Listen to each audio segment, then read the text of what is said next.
bande de fous, fous, bande de fous, fous, bande de fous, fous, bande de fous. Ça parle de foot, bande de fous, fous, bande de fous, fous, bande de fous, fous. Tchic, tchic, tchic. Hey, what's up, motherfuckers? Bienvenue sur Bande de Fous, la podcast où on parle de tout, mais surtout de foot. C'est encore la fine équipe. Il y a celui qui a le sang noir et rouge, le spécialiste de la Serie A, m'amène Charlie. Toujours là, toujours là. Ouais, on a le spécialiste de la Ligue 1, celui que le sang saigne jaune et vert, m'amène David. Salut, toujours là. Et celui qui a le sang blanc et bleu, le spécialiste de l'OM, du Hertha Berlin. C'est ça, c'est presque ça. Mais voilà, le club qui en déprime un peu ces derniers temps, moi-même, André. Let's go, les gars. Et qui aimerait bien avoir Genesio en tant qu'entraîneur. Je m'étouffe avec ces âneries. Bon, let's go, les gars, let's go. On va parler du championnat que Charlie adore, même si son équipe pleure un peu ces derniers jours. Oh là là, regarde la mauvaise foi. On va parler du championnat où Milan perd contre l'Atalanta. Tu perds un match tous les 10 parties. Voilà, c'est bon. Pire, hein. Non mais les gars, non. Alors, attendez. Oh là là. Zlatan est chauve maintenant. Oui, bah ça c'était après le match. Il aurait peut-être dû le faire avant. Non mais les gars, c'est ouf. Non, franchement, en fait, on va faire simple. Ce match, pour ceux qui avaient vu le match contre Lille en Ligue Europa où on s'est pris 3-0 à domicile, et ben l'Atalanta c'est le même match. C'est le même schéma. C'est-à-dire qu'on a fait un non-match. Voilà, on était inexistant. Il y avait aucune âme. On n'était pas là. Voilà, on s'est pris un premier but, c'était un peu dommage. Le penalty il est justifié, même si voilà l'arbitre, même si l'arbitre pour moi il a pas été bon sur ce match en fait, parce que voilà on a Kalulu qui se fait blesser par un coup de coude qui n'est pas sifflé, il y a même pas de carton jaune. Ça arrive. Oui ou non, ça arrive pas. Et pour ensuite avoir un coup de coude dans la surface qui est sanctionné d'un penalty justifié, puis après voilà, Zapata qui marque, et puis voilà, il y a rien à dire. L'Atalanta ils font chier tout le temps. Non mais je crois qu'on n'a pas gagné contre l'Atalanta sur pas mal de sur au moins une dizaine de matchs. Ouais, c'est bon, ils saoulent. Déjà, ils utilisent notre stade. Ils ont utilisé notre stade en Ligue des Champions l'année dernière. Et là, ils viennent nous faire yesh en championnat. C'est bon. Ah ouais, tout le temps, ils viennent ramener leurs fraises, là. Enfin bref, voilà, on a perdu. C'était un non-match. Je suis dég parce que... Alors, c'est le mot que j'allais utiliser. J'allais dire, au cas où vous l'avez pas compris, Charlie il est dégoûté. Moi, franchement, juste, moi, je parle comme Lyon la semaine dernière. Je pense que c'est la thèse de l'accident. C'est ça. Joue vraiment très bien. Moi, je pense que c'est la thèse de l'accident. Après, il faut voir le prochain match. Vous pouvez pas gagner tous les matchs, les gars. Alors. Après, regarde, moi je dis les planètes sont toujours alignées parce que l'Inter voilà, moi, c'est ça. Depuis que je t'ai dit que les planètes étaient alignées il y a 2 semaines, j'y crois toujours. Parce que là, je pense que c'est là tu vois, t'aurais pu perdre. Qui patauge à l'Udinese, quoi. C'est fou. C'est fou. Parce que t'aurais pu avoir l'Inter qui passait devant ce week-end. Sauf que non, en fait. Donc, psychologiquement, voilà. Psychologiquement, vous êtes toujours en tête. C'était un accident. Vous avez que 2 matchs de perdus en 19 ou 20 parties jouées. Enfin, il y a rien de fait. Faut pas tout jeter tout de suite. Hein. Ah non, je ne dis rien. Alors, petite précision. Notre prochain match à jouer, c'est aujourd'hui contre l'Inter en Coupe d'Italie. Ah oui, voilà. Mais les matchs de Ligue 2, moi je suis pas. Moi. Doucement. C'est quand même le derby, donc tu parles bien, c'est le derby. Non mais voilà, on va voir si effectivement le club va décider de jouer la Coupe d'Italie à fond. Parce que honnêtement, je pense que ça risque de faire un peu beaucoup, même si effectivement via les recrutements. Ça y est, encore un match tous les 3 jours, c'est pas possible. Arrêtez ça. Non, c'est pas ça. C'est que là effectivement, comme je disais tout à l'heure, janvier, voilà, c'est un peu le creux. On a fait une grosse première partie de saison. Là, au final, on perd nos matchs. On est en janvier, donc on a perdu contre la Juve, perdu contre l'Atalanta.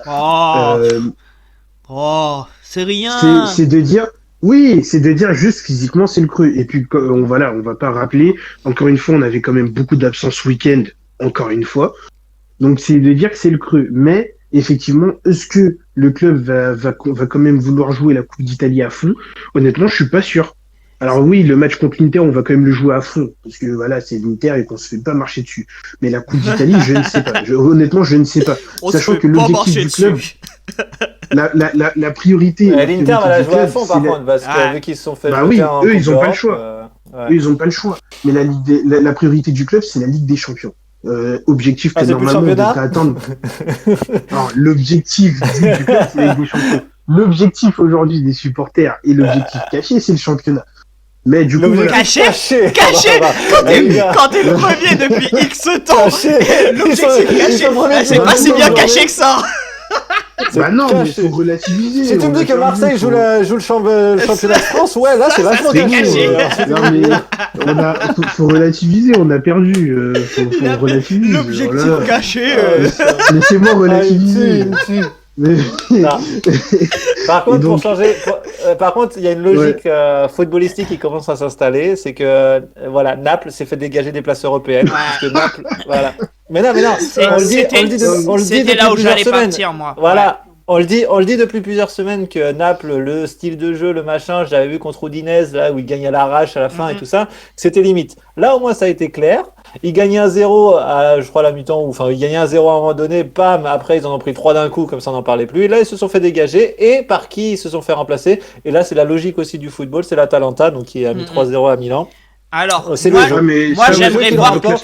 j'aimerais voir cette logique aller jusqu'au bout et que la Roma perdre sa place également. Ah, et là je vais revenir sur la Roma parce que j'ai vu le match contre la Spezia, donc qui était un peu une sorte de match revanche par rapport à ce qui s'était passé en coupe avec les 6 changements et cartons rouges, etc.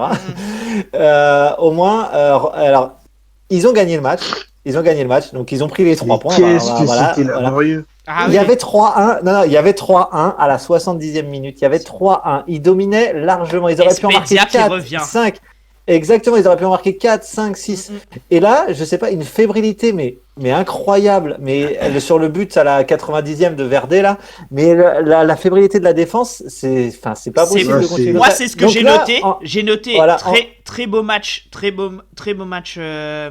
De la Spezia. C'était sympa à suivre. Voilà, j'ai mis très beau match de la Spezia et j'ai mis fébrilité défensive sur la fin, marque des équipes qui sont dans le bal. Et là, tu te dis qu'en moins d'une semaine, ils ont pris 7 buts par la Spezia. 7 buts. 3 buts là, 4 buts en début de semaine en coupe. Donc tu te dis avec ça, tu peux pas penser à la Ligue des Champions, c'est ça. Déjà même au niveau classement, la Roma ça reste, enfin je dirais pas l'anomalie, mais quand on regarde des 5 premiers, donc si on enlève Naples, moi je pense que c'est le 5e. Les 5 premiers, voilà, parce que la Roma c'est normalement en théorie le 5e puisque déjà c'est le club qui a perdu le plus. Les deux clubs de Milan et la Juve sont à 2 défaites, l'Atalanta a 3 défaites, la Roma 4 défaites. Sachant qu'effectivement, on va dire encore une fois, avec un match en retard de la Juve est 3e devant la Roma. Mais voilà, je pense qu'aujourd'hui, Marseille était premier avec les 2 matchs en retard. La Roma va gentiment reprendre sa place. La Roma va gentiment reprendre sa place derrière la Juve et potentiellement l'Atalanta à terme, moi, je vois Milan, Inter, Juve, Atalanta, Rome. Voilà, en gros. Et encore, moi, je pense qu'il y a un match, il y a un match entre la Lazio, Naples et Rome pour la 5e place. Pour la 6e place. 6e. Ah oui, non, 5e. Non, la 5e. Entre Rome, Naples et Lazio. Ouais. Moi, je vois toujours l'Atalanta finir devant la Juve. Ça n'a pas changé. Ouais, voilà, non, mais je pense que les 4 premiers, on les a. Et encore, on va sûrement se tromper, on va peut-être changer, enfin ça va peut-être changer, mais je pense que là, ce qui se passe aujourd'hui sur le terrain, je pense que les 4 premiers on les a et la 5e place, Rome, Naples, Lazio. Je pense qu'il y a 2 wagons. En fait, moi j'aimerais que ce soit comme ça par rapport à la logique dans le jeu. C'est-à-dire de ce qu'il propose dans le jeu. J'aimerais que ce soit comme ça, que ça soit Milan, Inter, potentiellement Atalanta 3e et Juve 4e. Ouais, pour moi, c'est le classement le plus J'avais logique. noté aussi une autre statistique, c'était les buts encaissés. Milan 22, Inter 23, Juve, je vais le faire directement, la Juve 18, l'Atalanta 23 et Naples 19. Donc là, vous avez retenu 22, voilà. Et là, Rome 32. Ouais, c'est Donc, fou, hein, c'est fou. 32, C'est énorme.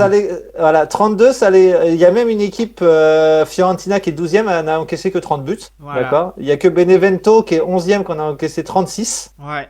Donc ils sont dans les 4 plus mauvaises défenses Du championnat. Non, je vais pas non, compter. plus loin, Ils sont plus loin, 8e plus loin. ou 9e. Enfin, Plus ils sont loin, au plus loin. milieu. Ils sont au milieu parce qu'à la fin, voilà. Mais t'as des c'est carreaux. un constat Huitième. terrible. C'est un C'est la- constat c'est la terrible si tu veux huitième, rester en haut, quoi. Ouais. C'est la 8e pire défense. Il y a quand même Bologne, Parme, Spezia, Benevento, Cagliari, Torino et Crotone devant eux. Ouais, mais Et quand voilà. tu veux Mais la viser Roma, la c'est Ligue la des 8e, Champions, voilà. voilà, quand t'es 3e et que tu veux C'est viser la pas Ligue des faisable. Champions, c'est pas possible. C'est pas possible. Ouais, c'est pas Je possible. comprends. Donc, non, effectivement. Et Alors, sachant Donc, que la meilleure défense, et de c'est toute la façon, Lazio. on va le voir dans les prochaines semaines. Tu vas voir, ça va Ah oui, commencer oui. à. Après, à et régresser. puis même la stat aussi qui fait mal pour la Roma, c'est que je crois que si je me trompe pas, contre les gros du championnat, en fait, la Roma n'a pris aucune Aucun victoire. point. Mm-mm. Aucune victoire. Enfin, si, ils ont pris un point contre Milan. Ils ont fait Ah match oui, nul. de 2 Mais contre sinon, l'Inter. C'est un point. Alors, c'est un point pris. 2 du coup. 2, parce qu'ils ont fait 3-3 contre Milan et 2-2 contre l'Inter. 2 points pris. Sinon, c'est que des défaites contre les gros. Donc, effectivement, ouais, la Roma, c'est. Alors, la Roma, vous verrez, hein, on vous le dit, ça va forcément descendre au bout d'un moment. Ben, Ça va j'espère. descendre, et comme tu l'as dit, David, ça va se battre avec Naples et la Lazio pour la 5e place. Mais ça Quand restera tu vois pas qu'ils en prennent 3 contre la Lazio il y a quelques semaines, tu vois, tu te dis. Ouais, ça restera. Après, ouais, c'est vrai que bon, pour le reste, la Juve a fait le taf. La Juve a fait le taf, hein, y a rien à dire. Et effectivement, ça m'a étonné. Alors, en parallèle de la défaite contre l'Atalanta, c'est vrai que le match nul de l'Inter à l'Udinese, il était mais tellement aberrant. Ah, ils ont pas dogé. Surtout Des qu'en deux plus, côtés, hein, des le deux pire, côtés, c'est ça qu'ils a ont eu les énormément occasions. changé. Ah bah oui, non, les ils ont occasions. eu. Ils ont eu les situations et ils ont pas été capables. Et le pire, c'est qu'en fin de match, ils auraient pu prendre un but, en fait. Mm-mm. Donc, comme on dit, ouais, c'est la chance, c'est la chatte du champion, quoi. La chatte du champion. Et c'est ça, Pour j'ai dit, nous. les planètes sont alignées. Les Ouais. planètes sont alignées. Donc, voilà. Chacun Donc, a un peu bon, sa bah, façon de le dire. Lui, il dit la chatte du champion.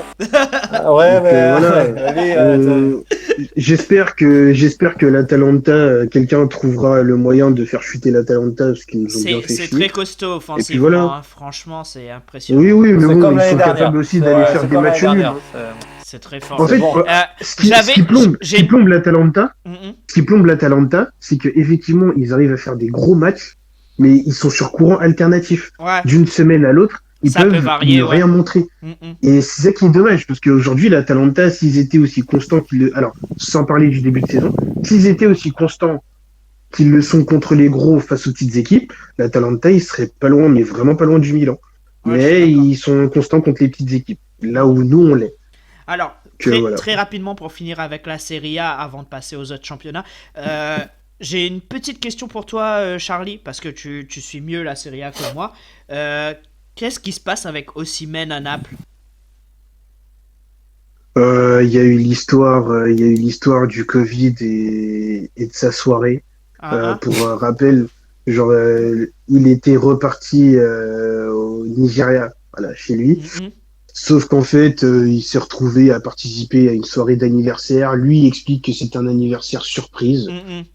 Et du coup, il était pas trop au courant. Et en fait, effectivement, depuis. Non, le mec, il va au Nigeria, il est pas au crois courant, que- tout va bien. Je crois qu'il est blessé. C'est fou ou parce que- peut-être qu'il y a des contentieux que avec moi, Gattuso. clairement, mais, Or le bon match, le très très bon match que fait Hellas Vérone contre eux, moi, ce qui me surprend le plus, c'est que Naples cette année, c'est en c'est fait, laborieux, comme je hein, t'ai dit, c'est franchement... le problème de Naples, c'est que depuis Ancelotti, enfin, il y a un problème à Naples, c'est le président, Aurelio De Laurentiis. C'est soit tu marches avec lui, Soit tu dégages. il te fait saigner, quoi. C'est Voilà, le c'est cas un de mec- c'est un Milik mec où très- il a c'est un- fait pousser le c'est un gars en mec très procès fort. et tout, quoi. c'est un mec très fort, tu vois, pour la négociation, pour gérer son club. C'est vrai que c'est lui aujourd'hui qui a pas mal redressé Naples. Donc il est fort sur certains aspects. Mais c'est vrai que quand t'es coach, c'est compliqué d'être là avec Aurelio. Et malheureusement, les entraîneurs talentueux qu'il a eu ces dernières saisons, il a dû s'en séparer. Ancelotti. Ouais. Voilà.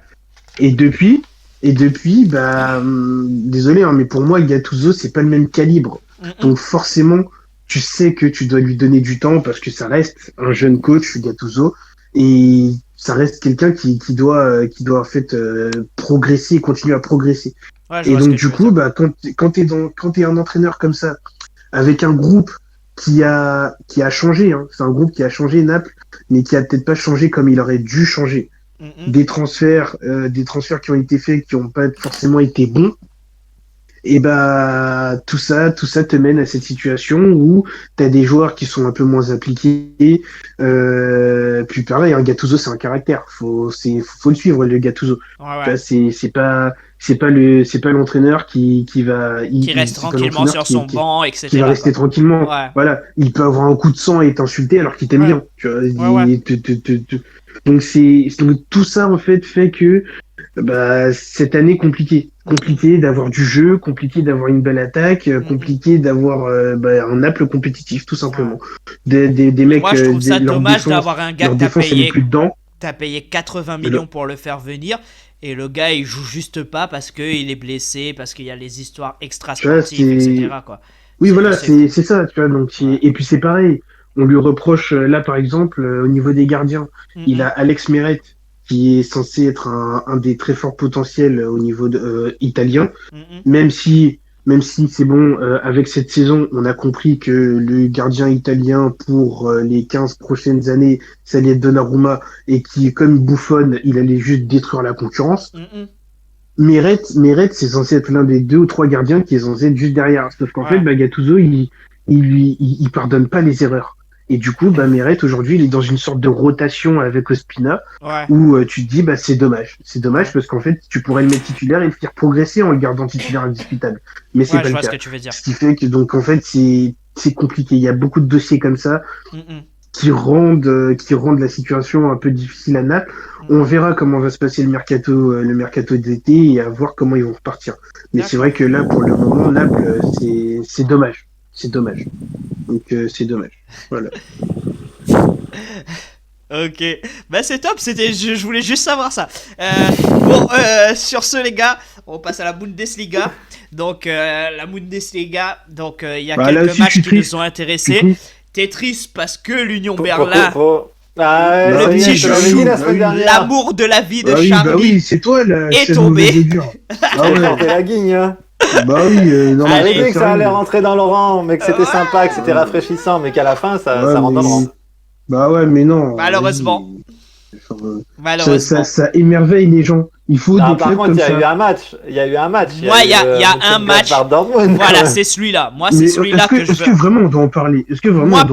Moi, pour moi, oui. Alors, le retour de Marcus Thuram. Voilà, c'est ce que j'allais dire.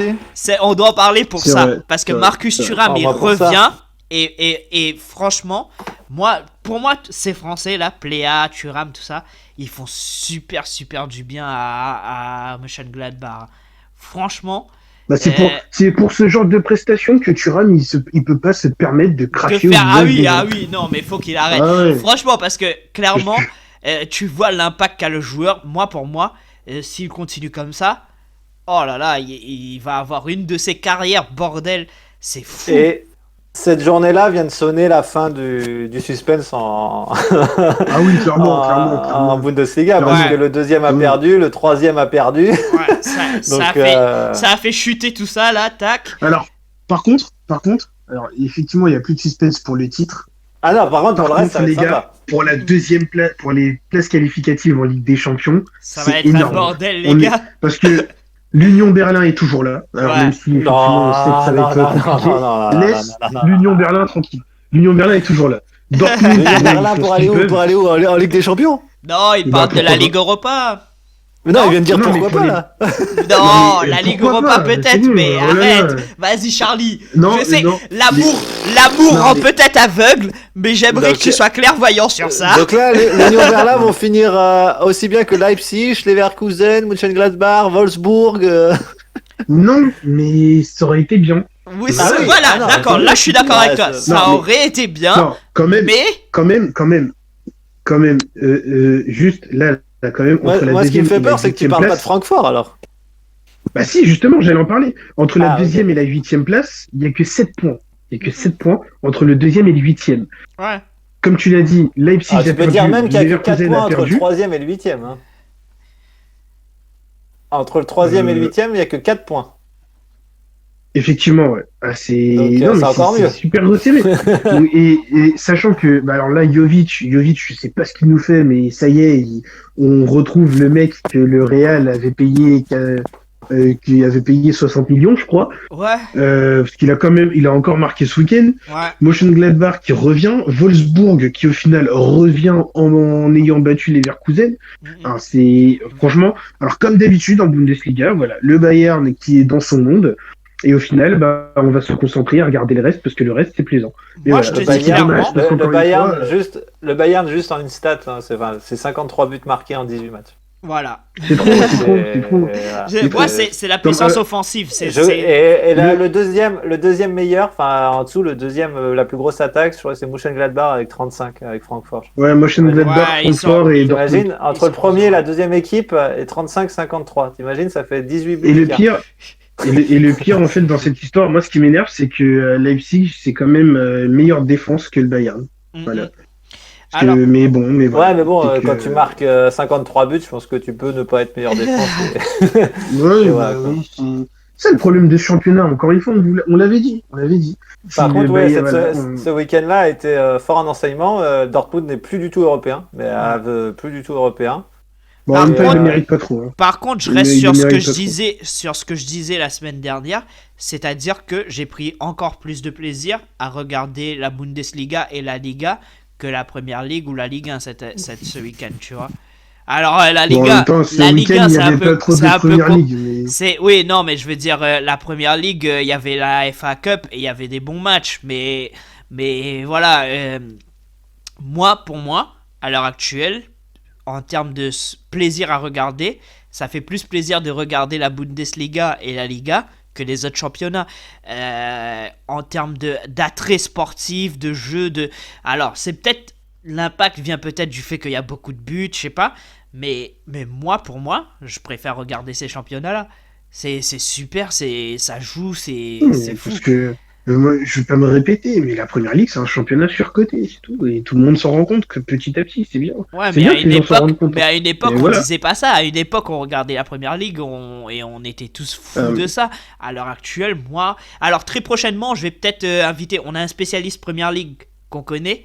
Je vais peut-être l'inviter très prochainement. On va voir dans les semaines qui suivent. Le supporter de Liverpool. Ouais, c'est ça. On va voir ses dispo. Il serait temps de l'inviter. On va voir ses dispo dans les épisodes dans les semaines qui suivent. Mais on va sûrement l'inviter pour voir ce qu'il a. Pour voir ce qu'il a à nous dire, parce que lui, c'est un expert, de la Ligue anglaise, donc il pourra peut-être nous apporter des éclairages sur pourquoi on trouve ça moins attractif à l'heure actuelle, ou qu'est-ce qui potentiellement cloche dans certaines équipes, etc. Il est très fort pour ça, donc on va voir ce qu'il peut nous apporter comme info. Donc on va très prochainement essayer de l'inviter. Mais en tout cas, moi, et pour faire de l'audimat, il faut inviter les supporters des clubs qui sont mal. Voilà, faut le dire. Maintenant, on va cracher sur Liverpool. Mais en tout cas, moi, à l'heure actuelle, je regarde la Bundesliga et la Liga, c'est l'extase. C'est trop fort. Ah ouais. Non, mais je suis d'accord. Après, là, c'est vrai que ce week-end, il y a eu des gros chocs. En fait, et des gros chocs qui se sont soldés par beaucoup de buts et par des retournements de situation. Parce que quand même, le Gladbach-Dortmund, à la mi-temps, c'est quand même 2-2 avec un doublé de Haaland et de l'autre côté, un doublé de Elvedi. Ouais. Donc bon, quand tu arrives à faire 2 doublés en une mi-temps, c'est énorme. C'est énorme. Ouais, le match était vraiment Dortmund, ils survivent grâce à Haaland. Hein. Ah oui, non, mais Haaland, Haaland, c'est un robot ce mec. Comme il peut pas non plus, je comprends jamais ses déplacements. Pas attaquer et défendre, mais il est trop fort. C'est compliqué, quoi. Et puis je voulais aussi faire une mention spéciale à André Silva du côté de l'Eintracht Francfort, parce que ça avait pas trop marché avec Milan. Ouais. Je suis content de voir qu'effectivement, alors il va pas atteindre son plein potentiel parce que il aurait dû l'atteindre chez nous, qu'effectivement il y a un moment où on disait que c'était lui le futur de l'attaque portugaise. Mais je suis content de voir qu'il marche bien avec la Francfort. Là, il fait un peu ce qu'on attendait de lui quand il est parti à Milan. Il est en train de faire à peu près ça là. Et puis voilà, c'est un joueur qui est arrivé dans une équipe un peu compliquée. Enfin, c'est un Milan un peu compliqué, quoi. Donc voilà, c'est un bon joueur et je suis content de voir que Francfort a l'une des plus belles attaques du championnat aussi. Je pense qu'avec quant à Jovic et André Silva, t'es bien. Ouais, t'es très bien quand même. Offensivement, ça se renforce et c'est top. T'avais un petit record à nous dévoiler, Charlie. Oui. Alors pour les plus jeunes d'entre nous, sachez que quand même alors il y a un gardien qui s'appelle Oliver Kahn et qui a quand même fait l'histoire du foot et l'histoire du foot allemand par son charisme et son jeu tout simplement. C'était quand même l'un des meilleurs gardiens du monde. Pour moi, l'un des meilleurs gardiens de l'histoire. Clairement. Et ce week-end, Manuel Neuer est passé devant au nombre de clean sheets en Bundesliga. Si j'ai bien le chiffre, il me semble que c'est 100. Mince, je l'ai plus le chiffre. Attendez. Tac. Il me semble que c'est 167 clean sheets pour Manuel Neuer et que c'était 166 pour Oliver Kahn. Donc je suis très content pour Manuel Neuer parce que c'est quand même aussi l'un des mecs qui a révolutionné le poste de gardien. Sachez qu'aujourd'hui, si vous avez des gardiens un peu libéraux, si vous avez des gardiens qui vont très vite à terre, qui jouent qui arrivent à arrêter repousser des ballons avec leurs pieds, il est très très complet. Qui arrive à repousser des ballons dans des lucarnes où on se dit non mais c'est pas possible comment il a fait. C'est aussi en partie grâce à ce type qui est un ovni à ce poste. Il est arrivé, on se disait bon, qu'est-ce qu'on va pouvoir faire de lui? Il était énorme quand il était je crois qu'il était à Schalke si je me trompe pas. Et il fait tout simplement une carrière magistrale. Voilà, il fait une carrière magistrale et il faut lui rendre hommage. Alors voilà, c'est 104. Donc, du coup, c'est pas 160, c'est 197. Donc Manuel Neuer, 197 matchs sans marquer, sans prendre de but, et Oliver Kahn, c'était 196. Voilà. Et je trouve que voilà, le poste de gardien, il est pas assez mis en lumière. Et quand il y a des records comme ça qui tombent, c'est dire l'importance d'un type. Je pense que l'Allemagne en 2014 n'est pas championne du monde si Neuer n'est pas dans les buts. Et le Bayern ne gagne pas ni en 2013. Ne gagne pas la Ligue des Champions en 2013 ni l'année dernière si Neuer n'est pas dans les buts. Voilà. Clairement. Donc faut rendre hommage à ce mec qui a tout jamais changé le poste de gardien. Voilà. Ouais. Non, clairement, et son jeu au pied a fait changer le poste, comme tu le dis. Exactement aussi, voilà. Ça a été aussi l'un des premiers gardiens avec un jeu au pied aussi complet. Aussi complet, qui a permis des relances courtes, longues, qui se trompait pas beaucoup, qui contrôle le ballon. C'est un mec incroyable. Je suis d'accord. Voilà, tout simplement. Je suis d'accord. Bah ça c'est bien, c'est beau qu'un jeune de l'âge de Charlie fasse des comparaisons comme ça. Avec Oliver Kahn notamment qui beaucoup de jeunes ne connaissent pas. Mais c'est très beau de le connaître et de pouvoir faire des comparaisons comme ça et surtout comme tu le dis de rendre hommage à un gardien qui est très peu fait parce que très souvent on oublie l'importance des gardiens, sauf que c'est des joueurs tout aussi importants pour l'équipe que tous les autres joueurs de champ en fait. Très souvent on parle des formations, on parle des joueurs de champ, on parle de l'attaque, on parle du milieu, etc. Mais un joueur comme Manuel Neuer, faut lui rendre hommage et faut rendre hommage à certains gardiens comme lui. C'est très important. Ouais. Puis voilà, il reste aussi dans la lignée de ces grands gardiens qui par pays, j'ai envie de dire. Fut un temps, la France a eu Fabien Barthez qui avait un talent reconnu partout. L'Italie a eu Buffon. Les Espagnols ont eu Casillas et voilà, les Allemands ont eu Oliver Kahn et aujourd'hui les Allemands ont Manuel Neuer. Donc voilà, moi je trouve c'est important de rendre hommage à ces gens-là quand des records pareils tombent. Parce que voilà, c'est se rendre compte que 197 matchs sans encaisser de but, c'est énorme. Alors en Bundesliga, quand t'as quand même affronté des mecs comme Raoul, Van Nistelrooy, il y a plein de gros attaquants qui ont joué là-bas. Quand on dit en plus que c'est voilà l'un des championnats où on marque le plus, bah voilà, lui il a réussi à battre ce record, donc c'est énorme. Ouais. Voilà, faut bravo. applaudir. Merci Charlie encore une fois. Pour finir, on va parler de la Première Ligue. Alors, il n'y a pas eu de match ce week-end. Enfin, il y a eu des matchs de FA Cup. Mais on va juste parler de la Première Ligue pour quelques faits qui se sont déroulés autour de ce championnat. La Première Ligue, c'est top. Voilà, c'est ça. C'est exactement. C'est très bien imité, hein. Tu le fais très bien. Tu le fais très très bien. Alors, c'est top. Thiago Silva joue numéro 10. Alors, vous l'aurez compris, on va commencer par Frank Lampard qui a été limogé et remplacé par Monsieur Tourelle. C'est officiel ou pas? Alors, c'est pas encore officiel, mais c'est une question d'heure. C'est une question d'heure parce que donc c'est vraiment lui. C'est vraiment lui qui va partir là-bas parce qu'au début j'y croyais pas. Hein. Non, ça va être lui. C'est fortement pressenti. Alors, on va pas se prononcer parce que c'est pas officiel. On va pas se prononcer à 1000%, mais c'est à 99% sûr que c'est lui, quoi. Il y en a des entraîneurs sur le marché comme Allegri et tout ça. Ouais. Et pourtant, ça va. Visiblement, ça risque d'être top allemand. Visiblement, Allegri, lui ne met pas Chelsea dans ses petits papiers.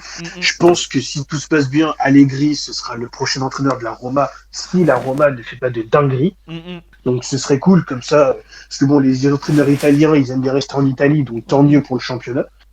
Mais visiblement, Allegri n'est pas dans les petits papiers de Roman Abramovich et de ses potes.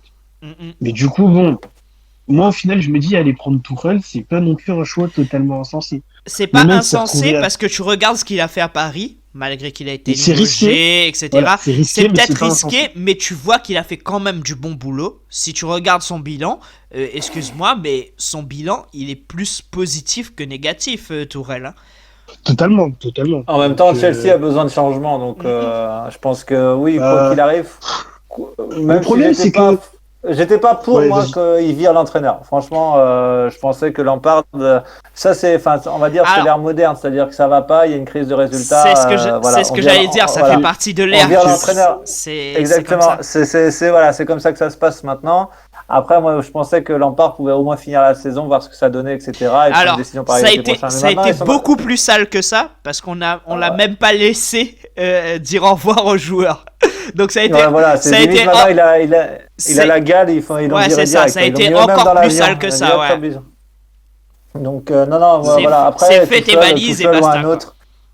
Tuchel ou un autre, si ça fait un électrochoc, tant mieux. Après, moi, Tourelle ou Tuchel, je sais pas comment on prononce. Je sais pas, forcément, j'étais surpris par rapport au style de l'équipe de Chelsea, tu vois. J'ai peur que. Alors, je déconnais quand je disais Thiago Silva en 10, mais j'ai peur de ça. Alors, moi en fait, j'aime beaucoup Chelsea quand il s'agit de la Première Ligue. Moi, ce qui me dérange, c'était le contraste qu'il y a eu entre le début de saison de Chelsea, où c'était assez séduisant, il y avait beaucoup de jeux. Ziyech, il construisait du milieu et il apportait beaucoup pour l'attaque, qui était assez séduisante jusqu'à un gros enchaînement de matchs médiocres. Donc, à qui la faute? Est-ce que c'était Lampard vraiment qu'il fallait éjecter parce que c'est lui qui ne pouvait plus gérer cette équipe et apporter du jeu à cette équipe? Ou est-ce que c'est les joueurs? Parce que clairement, c'est peut-être pas Lampard qui cloche, c'est peut-être ce banc qui est ma foi dense, où il y a des joueurs de grande classe, mais qui ne fonctionnent pas avec. Mais alors, je peux pas le foot, mais le foot, c'est pas juste mettre de gros joueurs côte à côte et faire fonctionner comme ça. Non. Il y a des limites. J'adore. Vous savez que j'aime bien Chelsea en Angleterre aussi, mais il y a des limites. Il y a des limites à la pilule. À la pilule qu'on veut faire passer, il y a des limites. À la douille, tu veux dire? Ouais, exactement, voilà. Il y a des limites. Alors, je vais rappeler que l'année dernière, donc la saison 2019-2020... Parce que toi, tu es partisan de ceux qui pensent que Lampard faisait n'importe quoi. Ah, il a totalement mérité d'être viré. Ah oui, clairement. Alors, il faut rappeler que la saison dernière,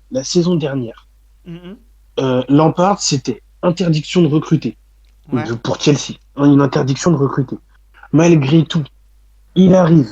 Quand il arrive, il ramène Abraham qui était prêté et Mason Mount qui était prêté aussi. Bon, Mason Mount, c'était bien. Pour jouer, parce qu'il n'avait pas le choix. Il a lancé Reece James parce qu'il n'avait pas le choix. Des Callum Hudson-Odoi parce qu'il n'avait pas le choix. Il devait s'appuyer sur les jeunes et c'était la seule possibilité qu'il avait.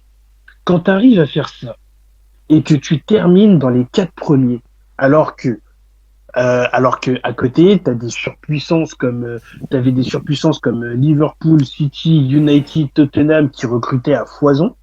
Même si Tottenham la saison dernière c'était pas top, Leicester aussi qui est toujours là. Tu réussis à finir dans le top 4, je crois, devant Leicester l'année dernière, en n'ayant que des jeunes. Cette année, on te donne une enveloppe de 200 millions. 200 millions, c'est pas rien. Je suis désolé, c'est pas rien. Sachant qu'il y a eu le Covid. Tu vas parler du fait qu'il en a demandé encore plus. On lui a donné. Moi, je connais des clubs qui ont dépensé 200 millions aussi il n'y a pas longtemps. Ah non, c'était Marseille, pardon. Il a donné 200 millions pour recruter et il a eu les joueurs qu'il voulait. Il a ciblé les joueurs qu'il voulait et il les a eus. Quand Timo Werner, qui devait partir à Liverpool à la base, il l'a arraché à Liverpool. Ouais, mais est-ce que c'est de sa faute si Timo Werner ne fait pas encore, j'ai bien dit encore, le même ratio présence sur le terrain que ce qu'il faisait avant? Il y a une différence. Alors moi je notais qu'il y a une différence entre alors attendez que je finisse. Le truc c'est que Timo Werner, on peut certes effectivement on peut se dire est-ce que c'est de la faute de Lampard? D'accord. Oui, on peut se dire que oui, et peut-être le joueur doit s'adapter aussi, d'accord. Mais au bout d'un moment, un attaquant c'est simple. Si l'attaquant il a des ballons et qu'il rate 3-4 occasions, ok, bah c'est compliqué après de continuer à mettre des buts. Mais quand au bout d'un moment l'attaquant ne marque pas, il y en a d'autres derrière. Il y a d'autres joueurs en fait qui doivent être capables de marquer dans cette équipe. Sauf que ce qui se passe, c'est que dans cette équipe, quand ça joue mal, tout le monde joue mal. Non, mais t'as Giroud qui met des buts. Oui, t'as Giroud qui met des buts, mais Giroud il joue peut-être pas assez dans cette équipe. C'est ça le truc. Ah, mais tu viens de dire que Giroud joue pas assez? Le problème, ok. C'est enregistré. Oui, je sais que c'est enregistré. Oh my god. Pour que les gens comprennent pourquoi je rigole, Charlie, il est pas très partisan, il est pas très pro Giroud, tu vois. C'est des mauvaises langues, J'aime bien Giroud pour son jeu, il a des qualités. Bref, ça me dit. Le truc, c'est que quand tu fais venir plein de joueurs, en fait, c'est à toi, c'est à l'entraîneur de les adapter à la première ligue. Je suis désolé, hein, mais c'est lui qui doit amorcer la transition pour ces mecs-là entre leur ancien championnat et la première ligue. Donc oui, si aujourd'hui Werner il est pas aussi efficace, c'est aussi en partie de sa faute, parce que on peut pas aujourd'hui en janvier me dire ouais le mec est pas adapté. Donc on va voir, Tourelle va lui parler allemand et peut-être que ça va le faire. Il a arraché Werner à Liverpool dans les derniers instants du transfert. Il a réussi à avoir Kai Havertz, alors que Havertz, pareil, ça parlait de lui au Barça, au Real, à la Juve, à Liverpool aussi, à City, partout. Et c'est lui qui a raflé la mise, 100 millions. Ziyech, l'un des meilleurs passeurs d'Europe, il a réussi à le faire venir de l'Ajax.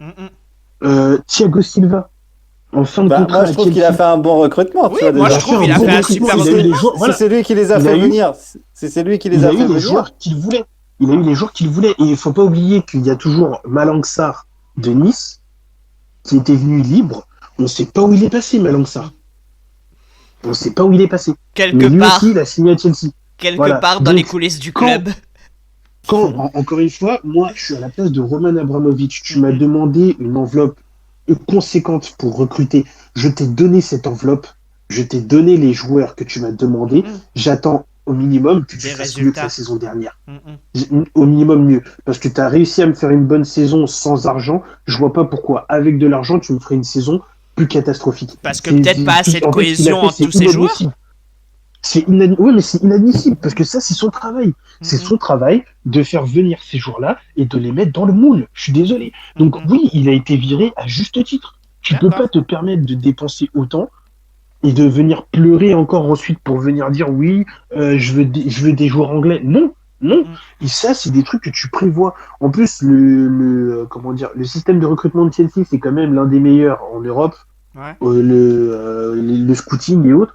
Donc, ça veut dire que si aujourd'hui il fallait aller sur d'autres joueurs en Angleterre, il aurait pu les avoir aussi. Ouais. Il aurait pu les avoir. Donc non, il a choisi les joueurs. Cette équipe, elle était faite pour lui. Il l'avait choisi par rapport à son style de jeu, par rapport aux joueurs qu'il avait déjà, et il n'a pas réussi. Donc pour moi, c'est totalement justifié. Bah voilà, Marseille a un entraîneur disponible. Donc après et surtout en plus dans une première ligue où Liverpool domine moins, vu le début de saison qu'ils ont fait, tu peux pas t'écrouler comme ça. C'est inadmissible de s'écrouler comme ça.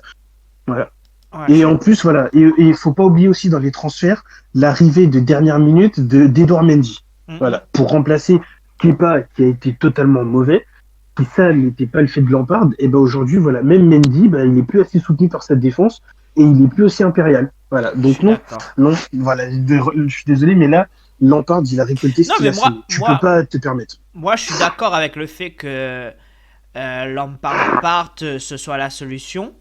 Moi, je suis d'accord avec ça. Mais après, est-ce que c'est totalement de sa faute? Moi, je le pense pas. Clairement. Le truc, c'est que c'est pareil, tu peux pas demander à des joueurs comme ça, des jeunes. Faut pas oublier que voilà, c'est des jeunes joueurs qui ont pour la plupart été recrutés. C'est que il y a aussi un temps d'adaptation, oui, mais c'est aussi à l'entraîneur de faire en sorte à ce qu'il s'adapte bien. Je pense pas aujourd'hui que voilà, Kai Havertz a été mis peut-être dans les meilleures dispositions. Je ne pense pas que Werner à gauche, c'est soit faisable. Pour moi, Werner, c'est un mec qui doit jouer en tout cas, à Leipzig, il a été le meilleur quand il joue en pointe. Je vois pas pourquoi là, on le ferait jouer à gauche. Pareil, le meilleur poste. Si tu veux réussir à utiliser toutes les capacités d'un Hakim Ziyech, je ne pense pas que sur le côté gauche ce soit la meilleure solution, sachant que c'est un mec qui voit bien le jeu, sachant que c'est un mec qui a besoin de toucher le ballon, alors que sur le côté tu as besoin de joueurs très rapides, capable de déborder. Ziyech, c'est un très bon dribbleur, mais c'est surtout un mec qui a une vision du jeu incroyable. Moi, je pense que c'est un mec qu'il aurait dû mettre dans son milieu de terrain. Il y a des choix qui ont été faits, qui pour moi sont mauvais, et il y a une tactique d'équipe qui a été mauvaise. Pour moi, avec l'effectif qu'il a, il aurait dû jouer en 4-2-3-1. Tu mettais ton assise défensive avec Kanté au milieu et Kovacic ou Jorginho à côté, et tu mettais un Havertz ou un Ziyech en 10. Et là, franchement, normalement, tu avais ton jeu. Mais il s'est perdu dans des défenses à 3, des défenses à 5, dans son 4-3-3 qui n'est pas fait en fait pour cet effectif, avec un Werner à gauche, avec un Werner, il a tenté Werner Abraham, alors qu'en fait, tes ailiers, c'est ton ailier gauche, c'est un attaquant. Donc en fait, si tu mets deux attaquants, autant que tu joues en 4-4-2. Donc en fait, voilà, pour moi, il s'est perdu. Et je suis désolé, voilà, il a mérité ce qui lui est arrivé. Voilà. Alors pour sa jeune carrière, ça lui permettra de rebondir. Chelsea, en plus, ils aiment bien leur ex, donc peut-être qu'un jour il finira par revenir. Mais là, il a totalement mérité d'être viré. Voilà. Cool. Il n'y a rien de plus à ajouter. On va finir sur ça, les gars. On avait d'autres petits sujets, on les abordera peut-être dans une prochaine vidéo sur la Première Ligue, notamment sur le fait que le spectacle se trouve peut-être en FA Cup et pas dans le championnat en soi. Le gâchis de Zil qui quitte Arsenal pour Fenerbahçe, ce genre de choses. Donc dans les prochaines vidéos, peut-être qu'on en parlera, peut-être qu'on parlera d'autres choses, ça dépend de ce qui se passe. En tout cas, on va garder un œil sur Chelsea et sur le prochain coach qui va prendre les manettes. Normalement, ça sera Tourelle, mais ça aussi, on va le voir. Et on va suivre tout ce qui va passer dans les différentes ligues. Encore une fois, n'hésitez pas à vous abonner, partager, tout ça. C'est cool de nous écouter, les gars. N'hésitez pas à nous donner des retours quand vous en avez. Vous pouvez lâcher des commentaires, on les regarde toujours et on y répond quand on peut. Sur ce, les gars, bonne continuation. Un dernier mot? Salut, merci à tous. Merci Charlie pour toutes ces explications. De rien. Bah, merci à vous, hein, les gars, de m'avoir réveillé si tôt. Sur ce, les gars, ciao. Et c'est Ciao, la ciao, André, fin. merci.